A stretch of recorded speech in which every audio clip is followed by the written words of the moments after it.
Welcome to Out of the Box Radio with me, your host, Christine Blasdale. Out of the Box Radio is a weekly podcast of audible ear candy dedicated to bringing a fresh perspective on this thing that we call life. And each and every week, we're going to be diving into the topics that matter most with lively conversations on issues such as health, wellness, and transformational healing, all with the goal of creating a better world and becoming a happier human being. I will be your tour guide for this epic adventure, and each and every week, we're going to be embarking on a journey with the ultimate goal being transformation to our highest potential. And now, let's get out of the box.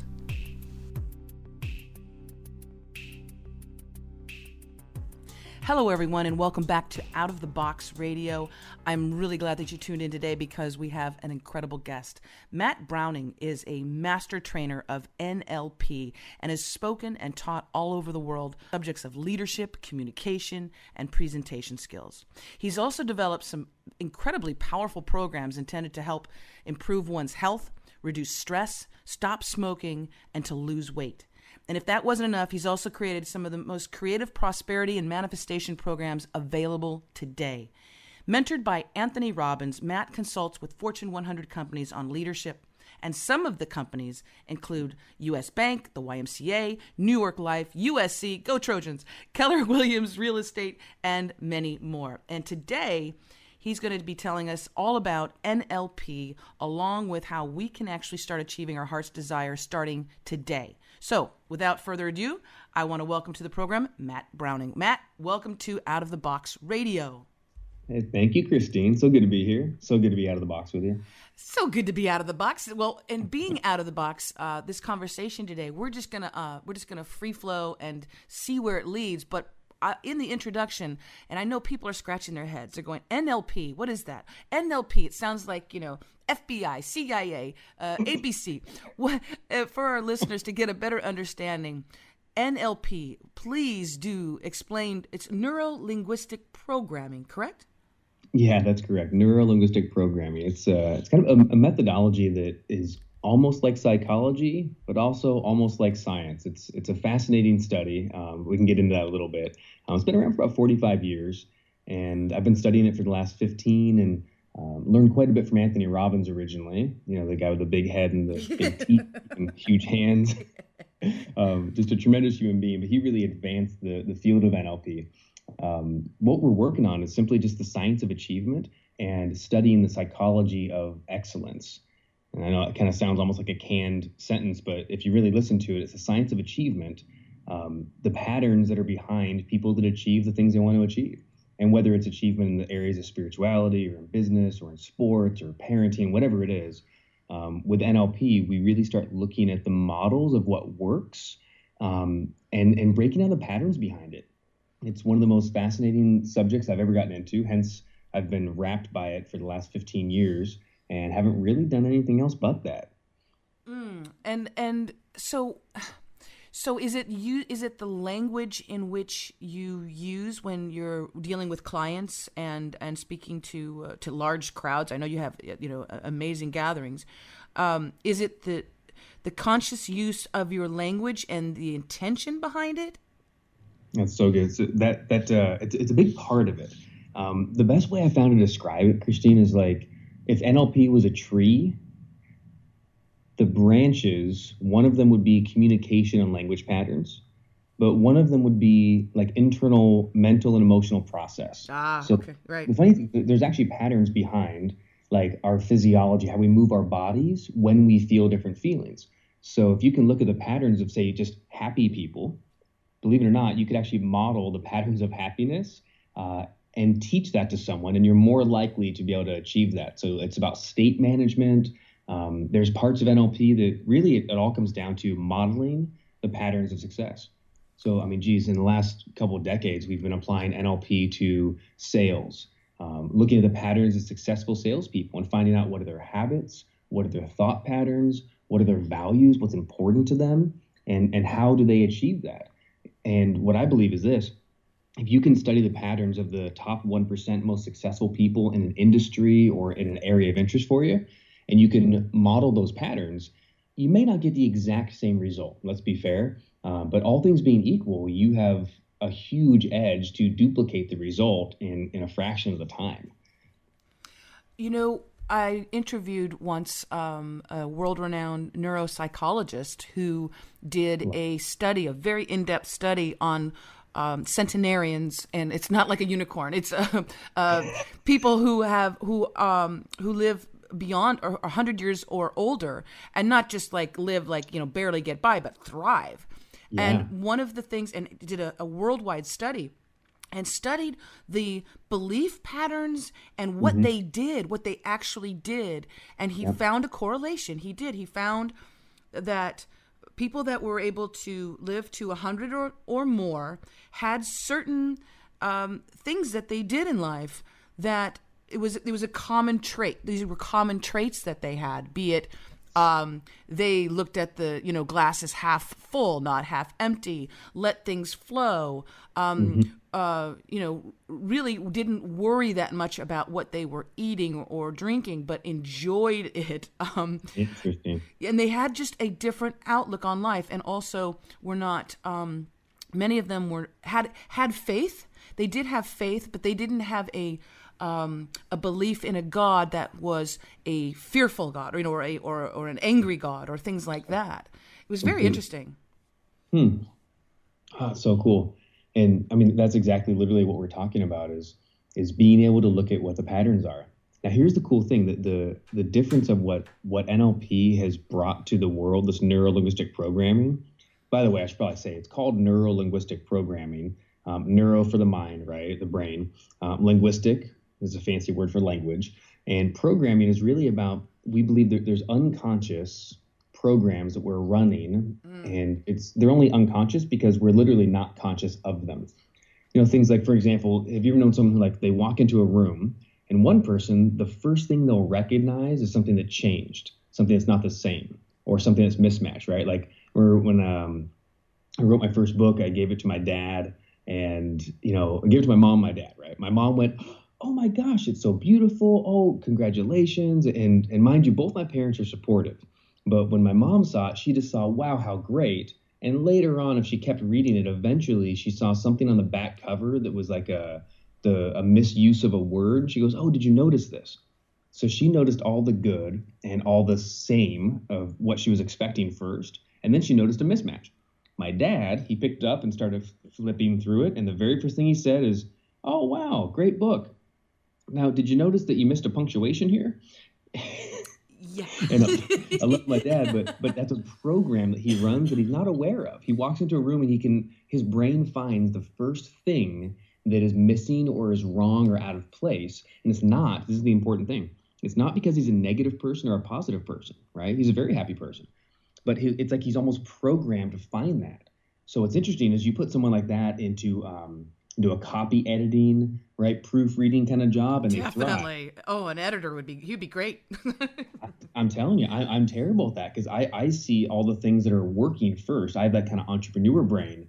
So if 80% of the room is working correctly, I just go, wow, this is pretty much good. Yeah. And then slowly I'll begin, when there's free time, to get into the nuances of fixing things. Anyway, that's just kind of an example of how we can have these patterns and programs that we're not even aware of. We just do. Some people are in time. Some people are out of time. And we can talk about time for probably the entire time here. But again, if you notice someone who is always late to something, but like 5 minutes or 2 minutes or 10 minutes versus someone who is always 5 minutes early, they tend, not every time, but they tend to live in time that way. That makes sense? Like, Yes. Not just the one thing, it's they're always, because it's the way they feel about time and the way they think about time. It's been pre-programmed. It's not something they got taught at 10 years old necessarily, or at 5. I believe, I don't know when it starts, but even, babies and toddlers at some age, you can just see it. You can see the wheels turning in kids' brains where they're lost in the moment, or they're aware of timing and always wanting to be on a little bit of a schedule, right? And some kids thrive on a schedule. Some kids suffer in a schedule, and they thrive in being in the moment. It's just fascinating stuff. But that's kind of the study of, really, those are a couple examples of what we look at. And there's always, for me, because I'm also one, I'm kind of like you, I guess. I always try and find walking into into an office space, let's say for work or things like that, and I'm always trying to find the things that are working, the things that are flowing well, and that I can help push forward. And then there's some people who all they see is the negative, or all they see is the things that are going wrong, and they bring them up. And those are the people too that are I just like to observe. I try not to judge them so much, but I just observe, and I realize that a lot of those people are not very happy. I mean, they're miserable because all they see are the things that are going wrong, and they don't just see them, they talk about them. They talk about them, Matt. I mean, they talk about everything that's going wrong. Yeah. Well, and think about this too, is when we're talking about someone like that, and this has helped me a ton with personal relationships as well as with clients and everything, beginning to understand that so many of these patterns aren't choices, so to speak. Now, hear me right. It doesn't mean that we have no control over them, right? We can always be at cause for how we deal with feelings, how we show up in a situation, how we choose to behave and interact. But so many of these things, like that person I explained, right? Like the difference between my mom and my dad, so many of these aren't conscious choices. And when you understand that this is a program that someone runs, and this is how they think, I don't take it personal anymore, right? If my dad says, oh, hey, so how come you didn't get this thing finished? Or I noticed that this is undone, or whatever it is. Then I no longer go, oh, my dad's judging me. Oh, my dad's saying I'm not enough. We have these issues. There's nothing like that. We have a great relationship. Yeah. But I can look and go, oh, now maybe I'd like him to say it differently. But you know what? That's probably true of 99% of the population that we interact with. I wouldn't mind if people said things differently sometimes. But we can look at that and with a grain of salt and say, oh, this is the way someone tends to be. Some people have emotional highs and lows, and maybe it's in their biochemistry. And today, I believe, and this is where NLP comes into this strong personal development area.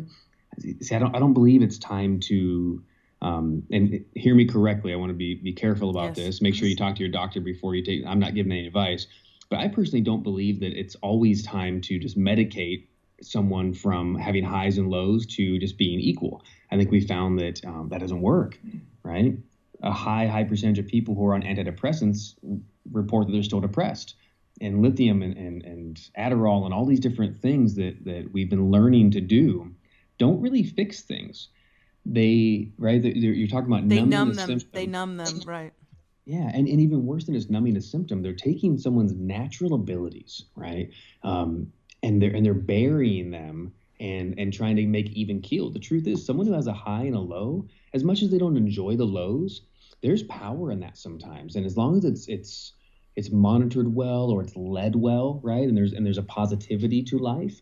Even when lows, that's where some of the most beautiful art in the world has ever come from, right? Someone who is in a moment, not a life, but a moment of despair, or challenge, or disbelief.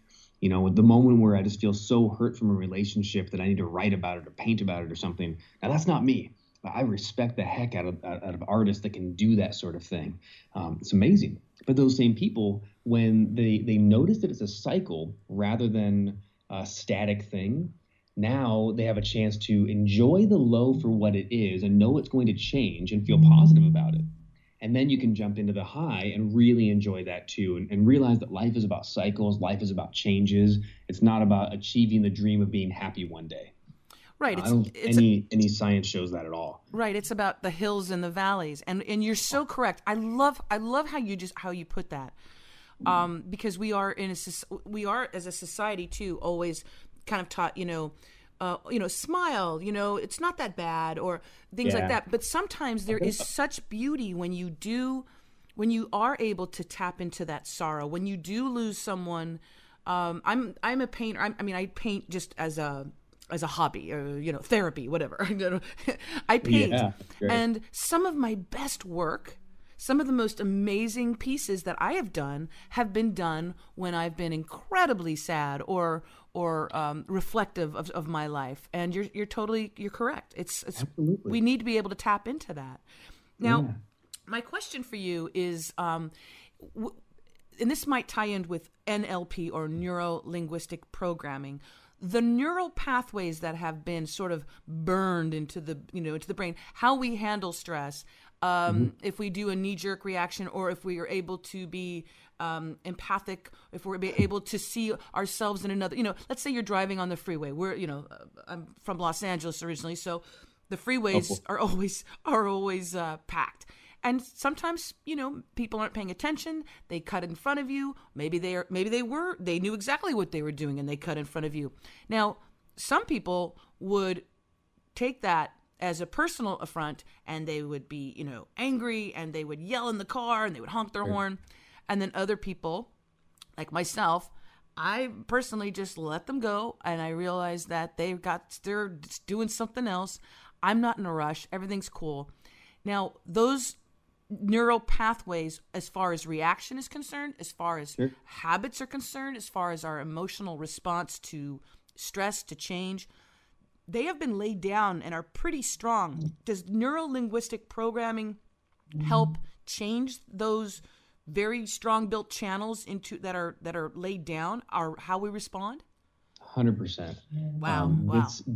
I'm so glad you asked that too. This is literally one of my favorite things. So for the last 10 years, I've been running workshops, and we've put on about just a little over 200, we do 3-day workshops in the Orange County area. So you said LA, so we're in Orange County.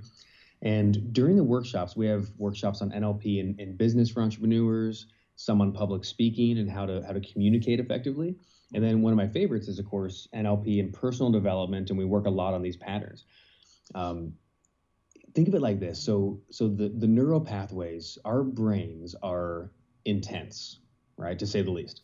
They are so intricate.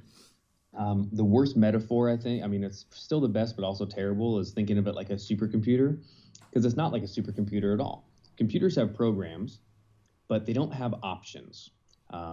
Software generally has one way to do things, the way it's programmed. Our neurology, right, we have, think of this, in our brains, we have an absurd amount of possible neuro connections. We have 10 to the 10th to the 11th possible neurological connections. Think about that. That's the number 10 with 10 zeros written 11 times. We have so many possible neurological connections. What that means is when you see a stroke victim who, my brother had done this. He got in a car accident a long time ago, and he had a head injury and a massive stroke because there was some cutting there. And he had to relearn many, many things. And what I found is the neural pathways went from the way he used to speak, the way he used to write, do math, spell, all those things was cut off. So he relearned how to do it, and his neural pathways had to reroute. Now, I think no one would argue that does happen physiologically, and that's what happens when we see accidents or brain damage and things. But consider for the healthy person, the truth is that's what we do. Our adaptive nature as humans is always set up to be rerouting pathways. So the coolest thing about this is this: humans have been around for a long time. We are so adaptive. I think the number one word to describe human nature and behavior is adaptability. That is why we thrive so. Yep. Yeah.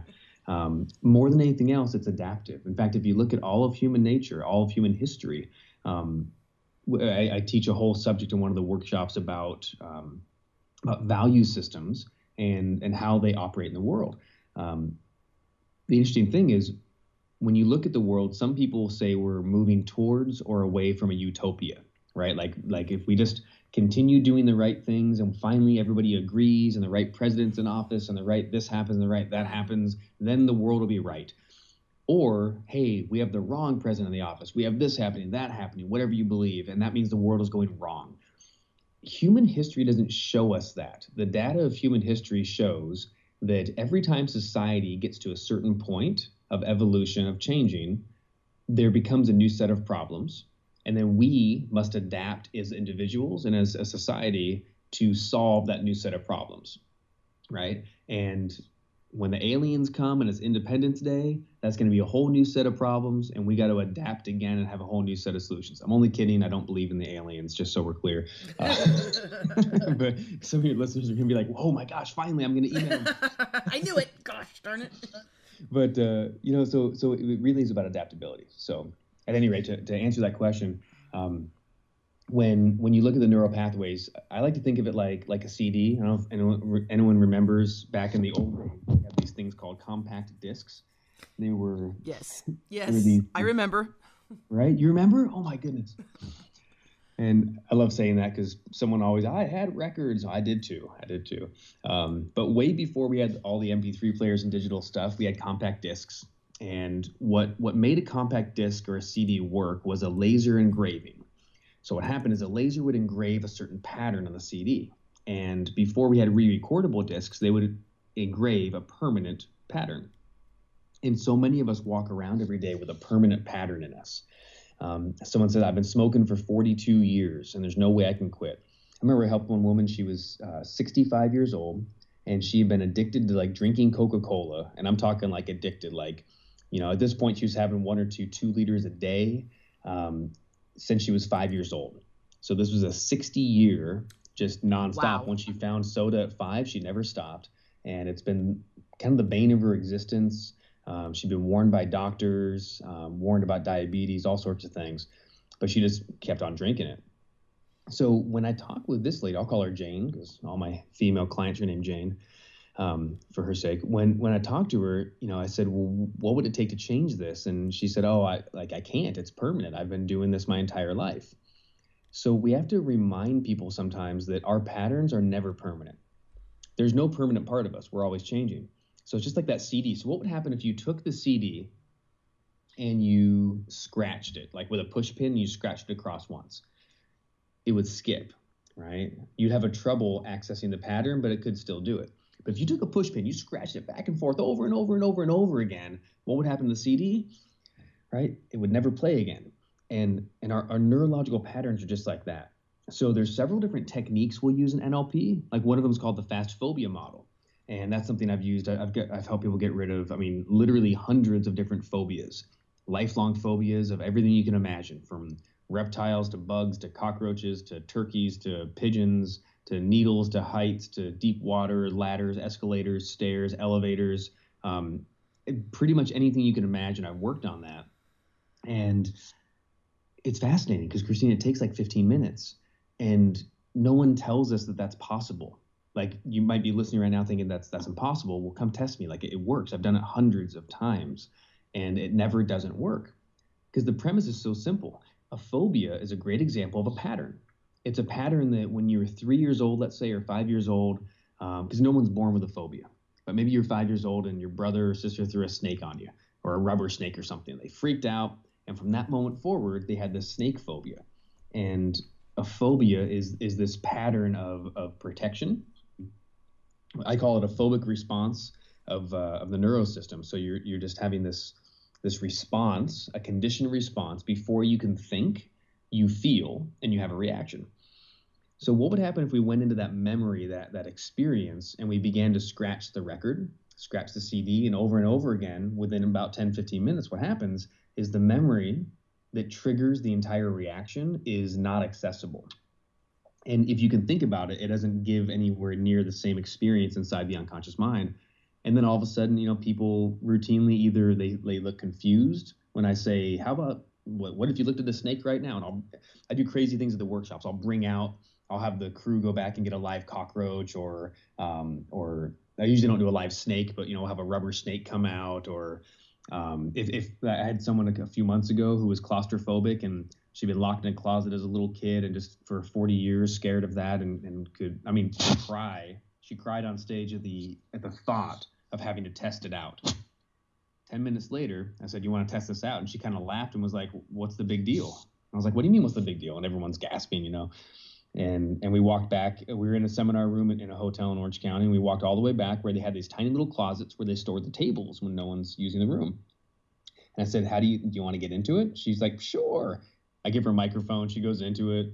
So we're talking, and I went about and taught the class for about 15 minutes.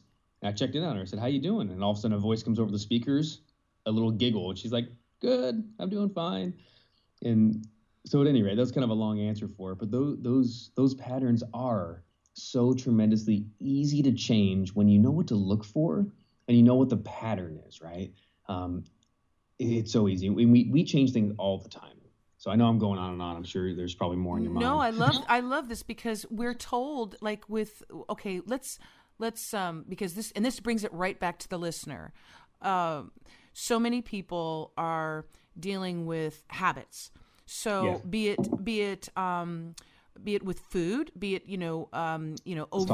overeating, or one of the big ones, and this is one that we've been told repeatedly, Matt, smoking. We've been told repeatedly that smoking is harder to quit than heroin.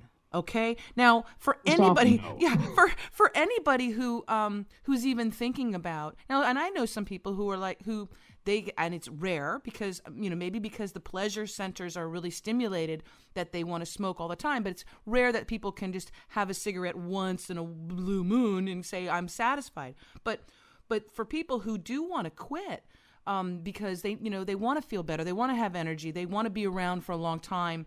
With their loved ones, or they're spending a lot of money, whatever the reasons are, okay?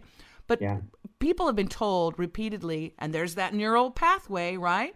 Being laid down. This cigarette that I'm smoking is harder for me. It's harder for me to quit smoking this cigarette than it would be to quit heroin. Now, what does that do to your brain and your belief system that you can actually stop this addiction? Well, there's so much in that. The first thing I want to mention is about belief systems. Belief systems are one of the strongest forces on the planet because human beings at the deepest unconscious levels, we have a high desire to be consistent with our beliefs about ourselves and consistent with our beliefs around the world. So, time after time, people can have a belief about how the world is, and then they go out into the world just to experience it, but they're going to go find that same belief. Great example is, have you ever been looking for your glasses and they're on your head, or your car keys that are in your hand? Yeah. That's right? That's a moment in time where somehow we create a tiny little belief that I've lost my car keys and I don't know where they are. And I believe I don't know where they are. So even if I see them, my eyes will see them, my brain doesn't. It's called a neurological scotoma. Neurological scotoma is when you delete data or information in the processing of the brain. So you might see it, but you don't actually see it in your brain. You might hear it, but you don't hear it in the brain, right? So belief systems are huge. So just the belief that cigarettes are addictive, just the belief that I've been smoking 40 years, I can't quit, is enough to usually keep people doing what they're doing. And I'm not harping on smoking. I get it. I'm not saying that it doesn't feel that way, and I'm not saying that you haven't tried. Man, it can be really tough to honestly change any habit. And I think smokers get a bad rap because people can be overweight and still look down on a smoker, And in society today, especially in America and California, where we are, my goodness, somebody smokes and you look at them like they're, committing a murder or something. Yes. So I also want to be careful. I'm definitely not here to condemn any behavior. The question to ask, though, is, does the behavior you do, does the habit we're doing, does it serve us? Does it give us the things we want? And I think all of us, honestly, have a habit that we like to change. I wrote a book 10 years ago, 2007, called Total Freedom from Addictions. And it was about using NLP to intervene on habits. And it's not just about, obviously, heroin or drugs or whatever, but you can use it for sugar and junk food and sleeping in and negative thinking and just really any habitual behavior that we get into that we like to stop. So just understand first, especially for the smoker, it doesn't matter what the habit is. We all have a habit. So let's quit judging each other. The second thing is, let's look at shifting our beliefs. Where do you think that belief came from? What's funny is if you talk to the cigarette companies, they're very certain how addictive cigarettes are. Yeah. Very certain, right? And I'm just curious, where did that information that they're more addictive than heroin come from? The cigarette companies. And now you don't have to believe me, but just consider, is it possible, right? Where'd you hear that? The media, right? Has the media ever lied to you before? Have they ever... No, Matt. The media never lies. Come on. That's that conversation. But goodness sakes, could we maybe think, in nutrition, right? We've been taught, I'm 37, so I remember being taught as a kid, here's the 4 food groups, and you need this much meat protein, and you need this much dairy, and then more reality comes out where maybe we don't need the dairy, or maybe we don't need that much meat, and how much protein does someone need in a day versus their calories, and all that sort of thing. When you actually look at the sources, and I'm not into conspiracy theories, just to be clear, but when you start looking at sources, you realize that the Dairy Council came together and put out studies and information and education for the schools way back in the day, 50s, 60s, 70s. And the meat councils have done it. So do you think the cigarette companies would do the same thing? I'm just saying. Back in the day, that's what happened. Government would look to these companies to do the education, which today sounds absurd, but that's how the world worked then. So I don't know that it's a conspiracy other than that's just how the world worked. So are cigarettes easy to quit? Well, here's the truth is cigarettes, most of them, the 5 major brands, and there's a fascinating study. You can find this at the Department of Health and Human Services. They did a study where they finally asked for all the additives, all the ingredients from the cigarette companies, from the 5 major brands, Marlboro, Winston, and Camel, and all those. And they came up with, the list was absurd. There were 599 additives. What? 599 additives. You can find the list at the Department of Health and Human Services. It's absurd. And what's funny is there's things like radioactive polonium-210. There's ammonia, that's toilet bowl cleaner, methane, which is the main ingredient in cow farts, and swamp gas. So that's good news.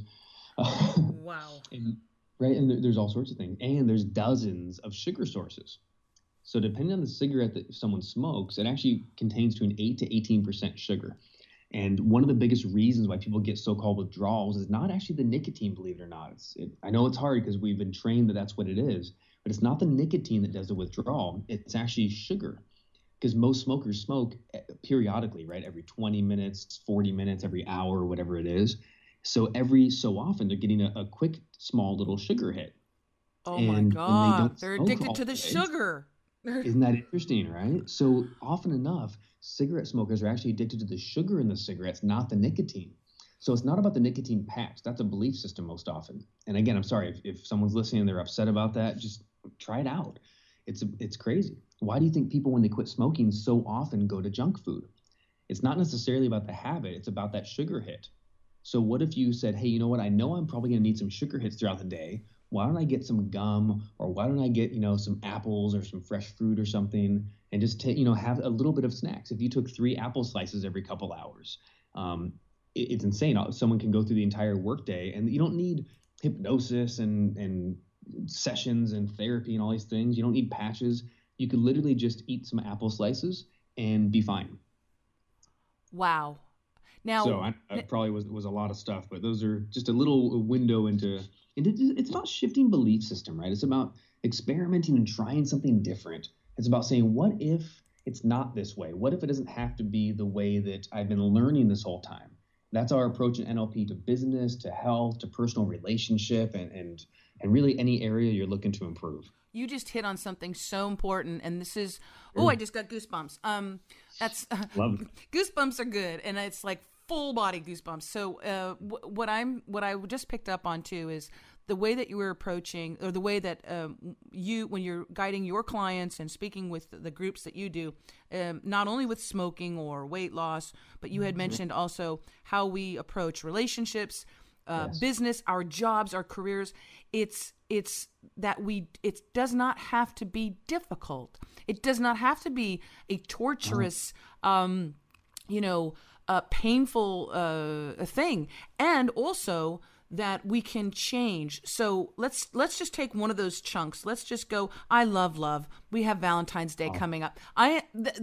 Valentine's Day is my favorite holiday. It's not even it should be a paid holiday, because I think to focus on love, and we should do it every day, okay, folks? I know people are saying, but we should love every day. Yes, but it is a day that we all are focused in on love. If you're not with a partner, you're focusing in on loving your children, loving your parents, loving yourself, right? Mm-hmm. So let's talk about that. Now, maybe someone who's listening to this has recently gone through a divorce or a separation with someone, and maybe it wasn't the most pleasant experience, let's put it that way. Sure. And so their outlook on love, or finding someone, being with someone who they can share their moments with their life, maybe that's a little jaded, or perhaps skewed a certain way that there's nobody out there, nobody's gonna love me, everybody has issues. What are those things that come up in our heads, right? Men are users, or women are crazy, whatever. Whatever those things that come into our head. Let's talk about changing those dynamics, and how you would deal with, let's say, someone who came to you with that issue. Like, Matt, I really, deep down inside, I really would love to have somebody in my life, but I just can't get over this last hurt. My husband cheated on me, or something like that. No, I get it. Yeah. Whew. I mean, that's there's a big one for you. Yeah. Well, what's interesting too is if you're listening to this and you haven't been through that in a really big way, you're like, okay, great. How does it work? But when someone has been very hurt, very jaded, I get that, and it's not easy to go through. But I do want you to know that it's very possible to make changes. So let me give you an example, because I love examples. I was taught a long time ago that if you're going to teach something, you should be able to teach it at the kindergarten level. Otherwise, you don't understand it. And that's how I like to learn things I don't know. So I hope that's okay if I simplify some of this thought process. If I said to you, like, Christine, like, do you like sushi? And you've never had sushi before, how would you respond? I would say I don't know if I like it or not. I won't know until I try it. Exactly. So if you've never dated before and I said, hey, how would you like a boyfriend, girlfriend, whatever, what would you say? I don't know. I don't know. I don't know until I try. Now, there's advertising, right? There in the food world, there's commercials, and we go, wow, all my friends like sushi and my parents like sushi, and I saw a sushi commercial and that seems really cool. So maybe I want to do it, but I still don't really know inside, do I really like it or not? And the same goes for relationships. Well, I've seen Disney movies growing up, and I know I'm supposed to be happily ever after and all that stuff, which, by the way, I think is way worse than violent video games. The biggest bane on our kids' existence is Disney, the old Disney movies. To give them credit, Pixar has been making a huge change. Yeah. I love seeing female heroines that are, changing the landscape when, movies like Tangled and what was the one with the Scottish redhead girl? Oh yeah, she's cute. Yeah, I know. I forgot the name of it, but I know exactly. But yeah, like stuff like that is really changing the landscape, which is neat, right? Like getting rid of the old. Once it's happily ever after, that's the end of it. At any rate, if you so you haven't tried sushi, but then I said, well, let's go have sushi, and you eat it once, and then let's say you liked it. Now you've only tried it once, but just curious, how would you probably respond if I said, hey, do you love sushi? You tried it once and it was good. You'd say, I love it. Let's go have sushi. Well, and here's the question. Like, would you really say I love it? Or would you probably realistically say, I think I love it. I tried it and it was really good. Does that make sense? Like it's a belief that's beginning to form after a time. Yes. So you try it again, right? And people usually respond that way. But I think the truth is, if you try something that was good, you might go, oh yeah, I certainly liked sushi. I'm willing to try it again. And then you try it a second time. And now I say, do you love sushi? And you go, you know what? I think I might, because I tried it a few times. I liked it both times. I would love to go a third time. But we don't have that solid belief yet. It's not in our being. But usually the magic number is about 3, depending on the intensity. If you had if your first sushi experience was crazy intense, really positive, great friends, it was delicious, it just blew your mind, there's a good chance you don't need convincing. After that, you're like, oh my gosh, sushi is the best thing ever. Let's go. But if you went and had a nice time, you might need to go 3 times. And by the 3rd time, if I said, Christine, do you like sushi? You'd go, absolutely. And you'd have a certainty about it. So the process of doing that is something in NLP we call generalization. And this is a part where you might even want to grab a pen if you're listening. Like, this is really, really fun stuff. Generalization is probably the most important skill set we have as human beings, I believe. It's what allows us to take specific one-off experiences and then we generalize it into an absolute. Now, it can be good and bad, of course. So if I said, hey, I tried sushi, it was great. I tried another time, great. Tried another time, great. Oh my gosh, I love it. What if you read your kids a book, right? They liked this book. I have a son who's almost 6 years old, is in kindergarten, and we read books, of course, every night before bed, because I'm an amazing parent, right? So, okay, anyway, I try that. We try hard. But right, we read the books, and what happened is we were really careful early on to, we read books that were fun, and we never forced him, and we let him pick the books, and just little things like that. But as a result, after he read this book that was really fun, and that book that was really fun, and this book that was really fun, pretty soon I said, hey, Val, do you like books? He's like, yeah. Mm-hmm. He made the belief that if this individual experience of a book was good, and that individual experience of a book was good, therefore, all books are good, right? And now he becomes a reader, right? And he wants to do that. You become the sushi goer, the sushi lover, because that experience was good, this experience was good, therefore all sushi is good. We do it in the negative too. Someone goes on a date, they get cheated on, they get lied to. Oh, that guy, that girl was mean. I don't like them. They were untrustworthy. But they don't necessarily, they're hurt, but they don't believe that all people are terrible. But then it happens again. They get cheated on again. They go on a third relationship. That person, what if you got cheated on 3 times in a row from your first 3 relationships, all major feelings, major emotions? At that point, the person's beginning to make a generalization. You know what? All these people have done this to me, therefore you can't trust men, or therefore women are always going to hurt you. We start to believe that type of person that we're looking for is a negative thing. And then what do you find? This is the dangerous part. When you have that belief, oh yeah, you go out and look for it, right? And then you meet somebody and you go, oh, hi, nice to meet you. And you might as well have a sign around your neck that says, nice to meet you. I'd like to talk to you as long as you don't ever freaking cheat on me, and you better never lie to me because I know that you're a worthless SOB. And if you ever do that, I'm going to punch you in the face.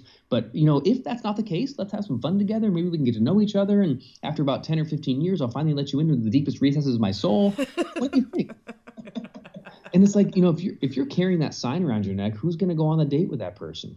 And then what happens is when we see the world through that perspective, right, with that sign around our neck, it becomes that self-fulfilling prophecy. We begin to see more of that. And the more you see of that, the more it proves you were right in the first place. You're reinforcing it, right? Because you want to have that reinforcement. So you're just looking for something on a unconscious or subconscious way, I guess, Absolutely. Looking for something to reconfirm what you already, quote unquote, know. Yeah. Remember, the deepest need of a human being is to stay consistent with their belief systems and their identity of themselves. What that means is unconsciously, we're always looking to prove our beliefs. No one goes out in the world looking to disprove their beliefs. Right? Now, how cool would it be if we did? That would be awesome. This would be such a great thing. I think the world is this way, but let me go out today and see if it's not. Yeah. We don't do that because that is the opposite of protection. It's the opposite of safety at every level. It's the opposite of everything. Beliefs become a shortcut for us.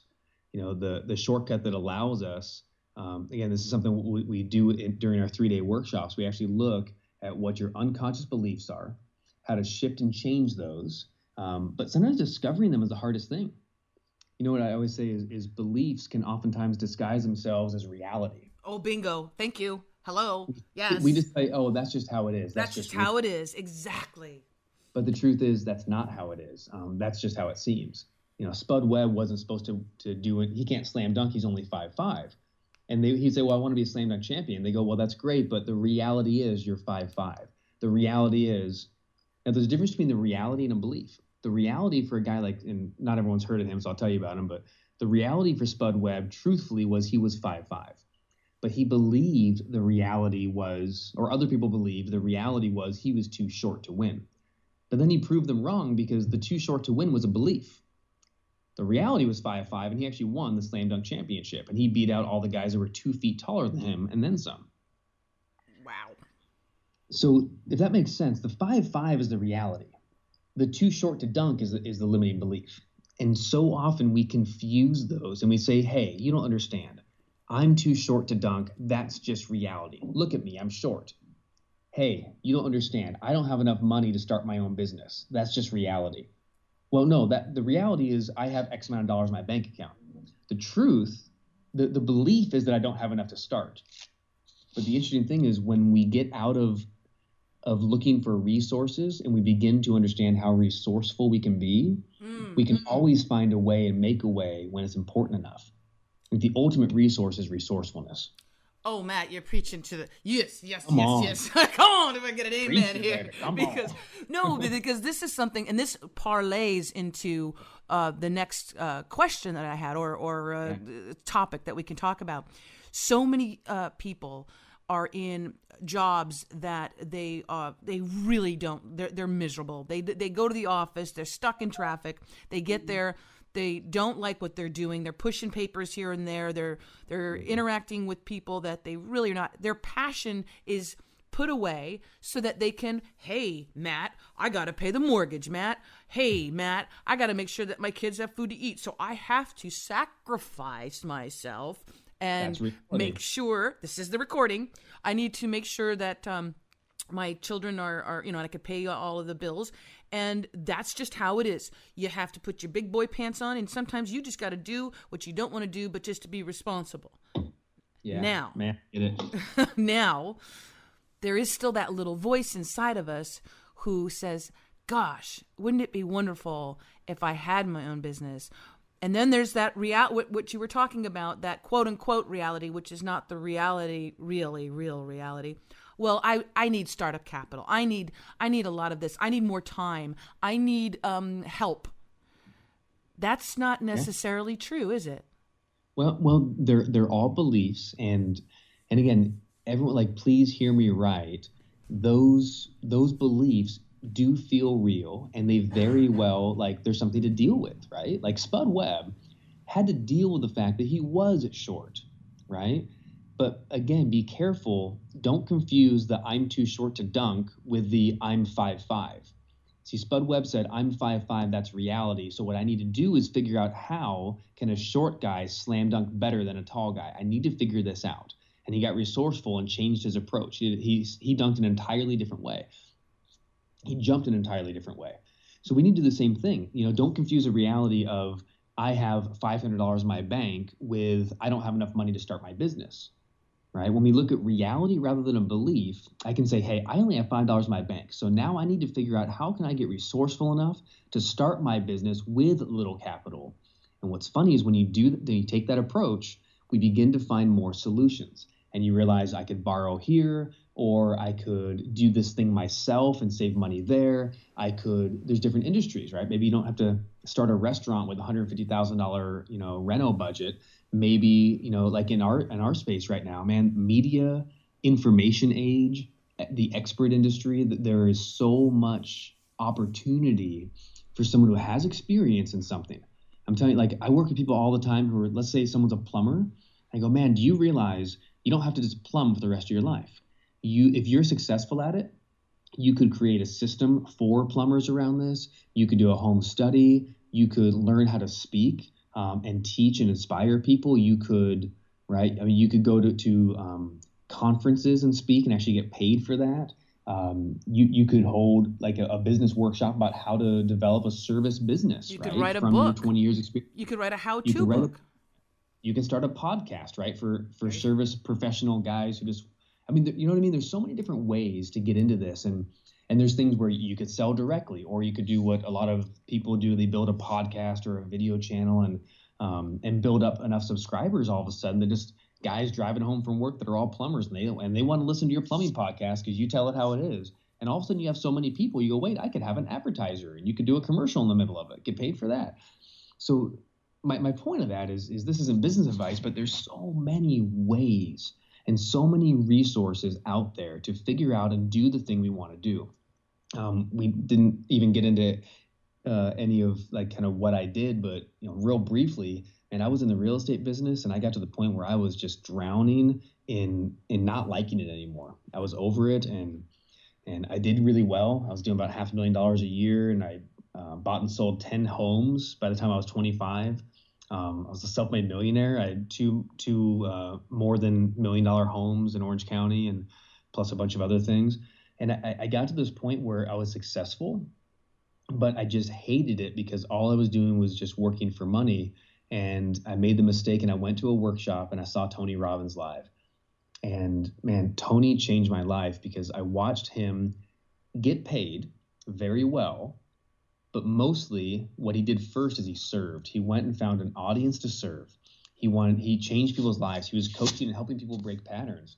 And I just thought, man, like, that's so amazing. I wish I could do that. And then I thought, why can't I do that? Tony helped me change my limiting beliefs. So now I'm like, well, I guess if he can do it, that means I can do it. So that was 10 years ago, 2006. I started our company, Evolution, all about, human potential, and taking this into the business development world. So now I'm just super blessed to be able to have been doing this for 10 years. And again, teaching, we have workshops teaching entrepreneurs how to use NLP to develop businesses like this. We have how to use NLP to leverage on stage for your communication and speaking. And then we have personal development. And it's been a wild ride, but it's all been built on how do I serve other people and how do I bring my expertise, my experience, my story, my personal perspective of this. How do I bring that to people? And believe it or not, like, people are willing to invest in alternative education nowadays, which is such a huge blessing in the world. We'll spend $200,000 for our kids to go to USC, or $40,000 a semester, or whatever it ends up being, right? But yet, sometimes people were like, well, but I wouldn't go to a workshop or a seminar or different other kinds of classes. So what I do is, man, I've spent over 200 grand on myself. I've invested in coaches and workshops and programs, online, live, mentors. I invest my education money in learning the skill sets that are going to help me get ahead in life, not so much just get ahead with a piece of paper that allows me to work or not work in my industry. Right. I know that was a lot, my tangent. No, that's so true. Recently I left a very long, a very long career. And I had a job where it was, not mega money at all. It's a nonprofit industry. So, very little money. But listen, I knew that there was a check coming every 2 weeks. I had insurance, all of that. And there was a calling within me. I knew that I wanted to do more. I knew that I wanted to reach more people. I knew that I wanted to make a bigger impact. And so I literally did that jump, that leap of, you know what? The security, although it's nice, it's not fulfilling to me anymore. I need to do something else. And so I did something that was, some people would say was risky. And I had friends and family going, what are you doing? Are you sure? Do you have a plan? Christine, do you have a plan? And I said, you know what? My plan is that I'm going to move from within my heart and what I know that I can do anything. And my mother, thankfully, my mother, when I was a little girl, she told me, she goes, Christine, you can do anything. You can talk to anyone, you can go up and talk to, the president of a bank, or you can talk to someone who's picking up your trash, and you give them the same amount of respect. And she said, that is something very important. And so what I'm finding right now is that because I have that belief that I know that I can do something different with my life. Man, Matt, it's amazing the people that are coming into my life. It is amazing the opportunities that are just popping up here and there. So I'll meet someone at a coffee shop and we'll strike up a conversation and they'll say, oh, I do this, blah, blah, blah, blah. And I go, oh my gosh, I'm looking for that exact, what? We have to exchange cards. That is what happens when you do take that leap of faith and know that you're going to be okay, because the universe as well, not only what you're putting out there, but the universe responds to your action, as well. It's almost like a, congratulations, Christine, you decided to step off the merry-go-round. You're not going to fall flat on your face. We're going to give you a little help here. And it's a great feeling. It's a really great feeling. Matt, now, how do people find out about you? You want to give out your website, and when's the next time you're going to be? This is a national broadcast. We have a lot of people listening from all around the world, really. But if people want to contact you directly, I'd love to have a way for that. And then also, if you're locally or you're going to be having speaking engagements, please let us know, or touring anywhere, please let us know. Sure. Let's see. So probably the easiest thing is if you want to follow me on social media. There's two brands. One is MATT Brauning, which is BRAUNING. So Brauning, German. It's hard for me to pronounce, though. So you can find me on like Facebook, Twitter, Instagram, LinkedIn, all at Matt Browning. And then the company is Evolution Seminars. So you can go to evolutionseminars.com and you'll see we have different events there. All of our live workshops are held in Orange County, California. We have people come from all over the world for those, which is really, really cool. And let's see, what else could I do?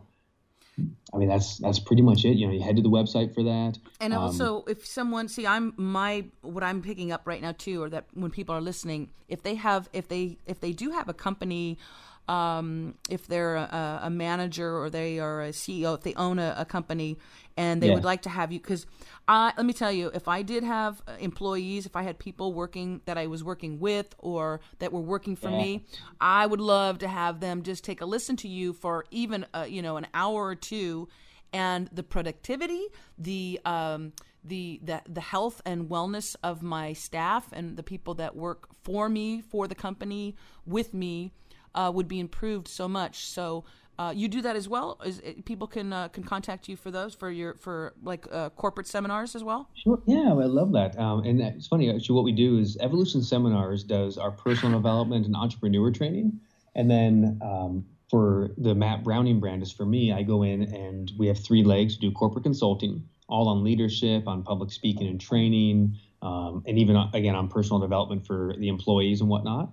We have consulting. I do keynotes. We also go into churches as well and schools. I love doing high schools and graduations and things like that. So if you head to mattbrowning.com, you'll see the personal brand's a little edgier. You'll see me on my motorcycle out there, living life. So I bring this conversation in a leadership perspective with an edge. So if you want that sort of thing in your environment, if you want to build your corporate culture, you just go to mattbrowning.com and there's a request form right there. You can find out a little more, see some video and that kind of stuff.